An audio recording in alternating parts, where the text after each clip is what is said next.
135 anak yang terlibat dalam masalah hukum di Lembaga Pembinaan Khusus Anak Kelas 1 Pakjo dapat mengikuti sekolah umum.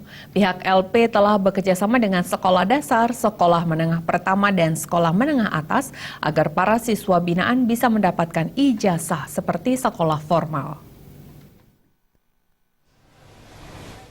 Setiap anak Indonesia wajib memperoleh pendidikan tanpa terkecuali. Bahkan anak-anak yang berada di dalam lembaga pembinaan juga mendapatkan pendidikan melalui jenjang sekolah formal, seperti yang didapat oleh anak-anak lain.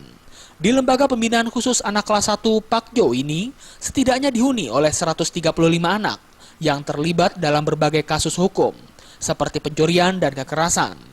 Di sini mereka dapat mengenyam pendidikan formal seperti yang didapatkan saat mengenyam pendidikan di sekolah negeri pada umumnya.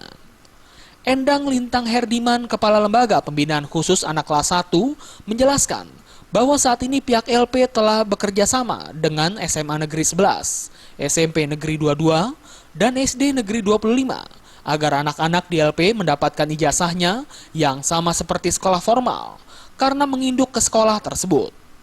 Selain diberikan pendidikan formal, para anak juga diberikan program tambahan mengenai pembentukan karakter. Sekolah ini sekolah formal, jadi filial namanya, tapi menginduk ke sekolah-sekolah formal, sekolah negeri. Kalau untuk SD-nya itu SD 52, SD 25, kalau SMP-nya itu SMP 22, SMA-nya SMA 11. Endang juga mengatakan, meskipun siswa dari sekolah LP ini nantinya telah bebas, namun pihaknya tetap memberikan kesempatan bagi siswa tersebut untuk melanjutkan dan menamatkan sekolah di jenjang terakhir. Tak perlu khawatir karena ijazah yang didapat usai menamatkan pendidikan di LP dapat dipergunakan untuk melanjutkan ke sekolah umum lainnya. Bahkan dapat dipergunakan untuk melanjutkan ke perguruan tinggi. Dari Sumatera Selatan, Farid